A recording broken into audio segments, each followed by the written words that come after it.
എമ്പുരാൻ സിനിമയുടെ ഷൂട്ടിംഗ് ഒക്കെ കംപ്ലീറ്റ് ചെയ്തതിനു ശേഷം ലാലേട്ടൻ അടുത്തതായിട്ട് അഭിനയിക്കാൻ പോകുന്ന ചിത്രം ഒരുപാട് കാലമായിട്ട് ഡിലേ ആയിട്ടിരുന്ന ഋഷഭ എന്ന സിനിമയിലാണ്. 2 ഷെഡ്യൂളുകൾ മാത്രമാണ് ഋഷഭ സിനിമയുടേതായിട്ട് കഴിഞ്ഞിട്ടുള്ളത്.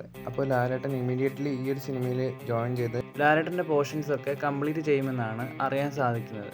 ഫിലിം സിറ്റിയിൽ ഈ ഒരു സിനിമയുടെ സെറ്റ് വർക്ക് വീണ്ടും തുടങ്ങിയ വിവരം നമ്മളൊരു വീഡിയോയിൽ അറിയിച്ചതാണ്. നന്ദകിഷോർ സംവിധാനം ചെയ്യുന്ന ഋഷഭ എന്ന സിനിമയുടെ കഥയായിട്ട് പറയുന്നത്, ഒരു കാലത്ത് ശത്രുക്കളായിരുന്നവർ പ്രസൻറ്റ് കാലഘട്ടത്തിൽ അച്ഛനും മകനുമായിട്ട് ജനിക്കുന്നതും അവർ തമ്മിലുള്ള കോൺഫ്ലിക്റ്റും ഇമോഷൻസും ഒക്കെയാണ് ഋഷഭ സിനിമയിലൂടെ പറയാൻ പോകുന്നത്. റോഷൻ മേഘയാണ് ലാലേട്ടൻ്റെ മകനായിട്ട് ഈ ഒരു സിനിമയിൽ അഭിനയിക്കുന്നത്. ബറോസ് സിനിമയുടെ റിലീസിന് ശേഷം ലാലേട്ടൻ അടുത്തതായിട്ട് ജോയിൻ ചെയ്യാൻ പോകുന്ന ചിത്രം ഹൃദയപൂർവ്വം എന്ന സത്യനന്ദിക്കാട് ചിത്രത്തിലേക്കാണ്.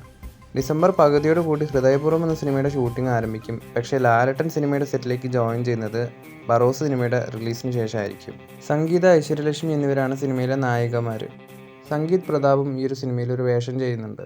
ഹൃദയപൂർവ്വം സിനിമയുടെ കൂടുതൽ അപ്ഡേറ്റുകൾക്കായിട്ട് കാത്തിരിക്കുക.